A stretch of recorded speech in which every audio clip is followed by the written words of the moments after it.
नमस्कार. श्रीदेवी किचन प्रतिभाज रेसिपीमध्ये मनापासून स्वागत आहे. आज आपण पाहणार आहोत दह्यातील चटपटीत मिरची. ही मिरची खायला एवढी टेस्टी लागते की कशासोबतही खाऊ शकतो. वरण भात, आमटी भात, कढी भात किंवा कुठल्याही भाकरीसोबत ज्वारीच्या, बाजरीच्या, तांदळाच्या, नाचणीच्या, कणीच्या भाकरीसोबत खूप टेस्टी लागते. झटपट तयार होते. आमच्या आजींची ही रेसिपी आहे. रोजच्या साहित्यात सुरुवात करूया. तर दह्यातील चटपटीत मिरची बनवण्यासाठी इथे मी एक 150 ग्रॅम एवढी ही जाड मिरची घेतली आहे. गावरान मिरची आहे. खायला खूप स्वाद अशी लागते. ही हिरवीगार आणि ताजी अशी आहे. तुम्ही कुठलीही मिरची घेऊ शकता, तुम्हाला जी मिळेल ती मिरची. जर लवंगी आणि बारीक छोटीशी मिरची असेल तर ती फार तिखट आणि झणझणीत असते, म्हणून दह्याचं प्रमाण थोडंसं वाढवून घ्यायचं. किंवा वडापावसोबत ती मिरची खाऊ शकतो. मिरची धुवून घेतली. मिरचीचे सर्व देठ काढून पुसून घेऊयात. आणि मिरची आपण आता चिरायला घेऊयात. तर मिरचीचे मी असे 3 भागात तुकडे करणार आहे. 3 भागात तुकड्यांमध्ये अशी ही मिरची चिरून घेते. मिरची थोडी लांब आहे, म्हणून लहान असेल तर 2 भागातही चिरू शकता किंवा अगदी छोटी अशी मिरची असेल तर तुम्ही मिरचीला आतमध्ये पोट चिरूनही 2 भागात चिरून घेऊ शकता. मी इथे ह्या 1 ते 1.25 इंचचे असे तुकडे करून घेतले आणि त्याला अशी 4 भागांमध्ये चिरा देऊन घेतले आहे. तर याच पद्धतीने आपण सर्व मिरची चिरून घेऊयात. ही मिरची खायलाही मस्त लागते. आमच्या आजींची ही रेसिपी आहे. चटपटीत मिरची होते. मोठं कुटुंब असल्यावर माणसांची जेवणं झाली की मागे बायकांसाठी थोडीफार भाजी कमी येतेच. 2-3 जावा असल्या की बनवणाऱ्या बाईला मग मागे प्रश्न पडतो की आयत्या वेळी काय पटकन होईल. मग तेव्हा काय पटकन अशी ही मिरची तळून घ्यायची आणि कळतही नाही की भाजी कमी आली असे. तर इथे मी सर्व मिरची अशी चिरून घेतली. त्यानंतर आता ह्या मिरचीसाठी आपण मसाला पाहूयात. जास्त काही मसाला न घेता तर रोजच्या साहित्यातील मोजके असे मसाले घ्यायचे. तर 150 ग्रॅम मिरचीसाठी अर्धा ते पाऊण चमचा एवढी मोहरी, 1 चमचा एवढे जिरे, 1 चमचा धने आणि अर्धा चमचा एवढी बडीशेप, सोबतच एक 6 ते 7 लसण पाकळ्या, त्याचबरोबर अर्धी मूठ बारीक चिरलेली कोथिंबीर. कोथिंबीरचं प्रमाण तुम्ही तुमच्या आवडीनुसार अजून थोडंफार कमी अधिक करू शकता. आता इथे एका खलबत्त्यामध्ये आपण सुरुवातीला घालूयात जिरे, त्याचबरोबर धने टाकूयात, बडीशेप टाकूयात आणि आता धने. तर धने, जिरे, बडीशेप आपण खलबत्त्यामध्ये कुटून घेऊयात. थोडंफार जाडसर राहिलं तरी काही हरकत नाही. थोडंसं असं जाडसर आणि रवाळ हे कुटून घेतलं. तर हे या पद्धतीने असं मी इथे हा मसाला करून घेतला. तर या पद्धतीने इतपत असं हे मी जाडसर कुटून घेतले. जास्त जाडही नाही किंवा जास्त बारीकही नाही. आता हे कुटलेले जिरे, बडीशेप, धने एका दुसऱ्या प्लेटमध्ये काढून घेऊयात. तर एका वाटीमध्ये मी हे कुटलेले काढून घेतले आणि त्याच खलबत्त्यामध्ये आता लसूण पाकळ्या ओबडधोबड अशा ठेचून घेऊयात. तर लसूणही ठेचून झाला. गॅसवर आता कढाई ठेवून घेतली. यात घालूया पोहे खाण्याचे 3 ते 4 चमचा एवढे तेल. तेलही फार कमीच लागते किंवा तुम्ही तुमच्या आवश्यकतेनुसार तेल घालू शकता.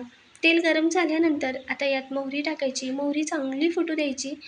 त्यानंतर घालूयात पाव चमचा एवढे हिंग आणि आता यात घालूया ठेचलेल्या लसण पाकळ्या. थोडंसं हे परतवून घेऊयात.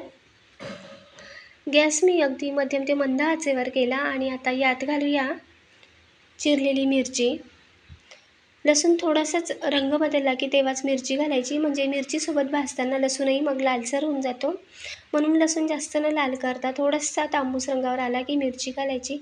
आणि आता या मोहरी, लसूण, हिंगासोबत मिरची चांगली मस्त परतवून घेऊयात. जास्त अगदी शिजवायची नाही मिरची किंवा खूपच जास्त तळायची नाही. तर थोडीशी कसर राहिली पाहिजे. कडक अशी क्रंची मिरची छान लागते. तर थोडंसं मी परतवून घेतल्यानंतर यात आता चवीनुसार मीठ घातलं आणि 1 पाव चमचा एवढी हळद. आता हळद मिठात पुन्हा आपण काही सेकंदांसाठी ही मिरची यात परतवून घेऊयात. गॅस आता अगदीच मंद आचेवर करायचा आणि मंद आचेवर करून यावर झाकण ठेवून काही सेकंदांसाठी वाफ काढून घेऊयात, म्हणजे मिरचीचा देठाकडचा भागही मग मस्त असा भाजला जाईल.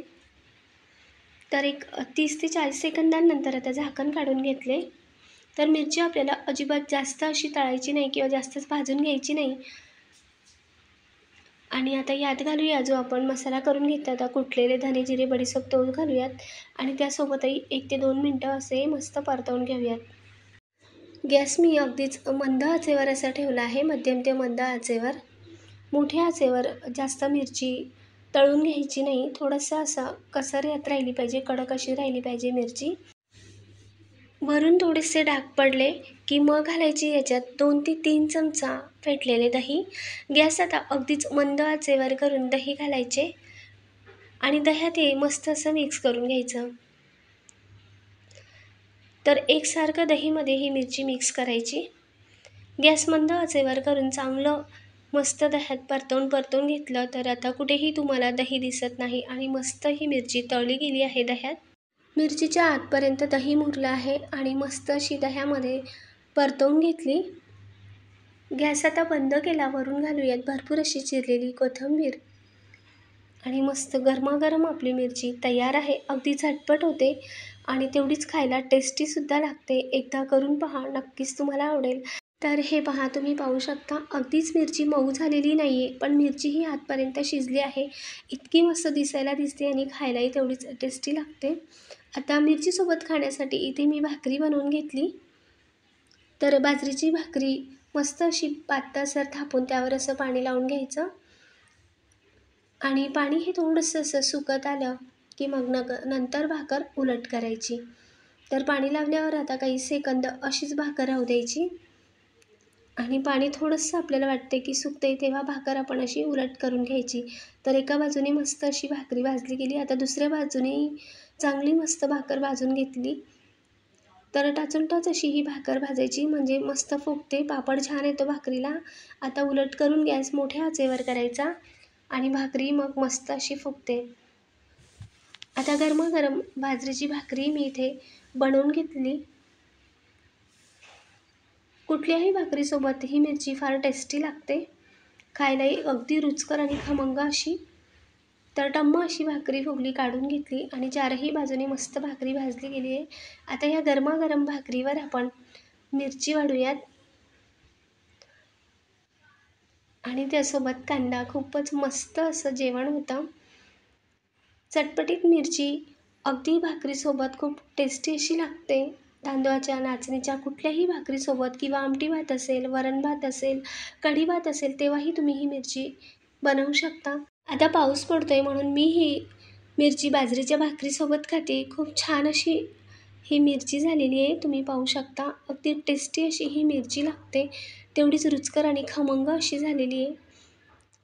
आवडल्यावर लाईक करा, शेअर करा, सबस्क्राईब करायला विसरू नका. कमेंटद्वारे नक्की सांगा. नवीन रेसिपीसोबत पुन्हा भेटूया. धन्यवाद.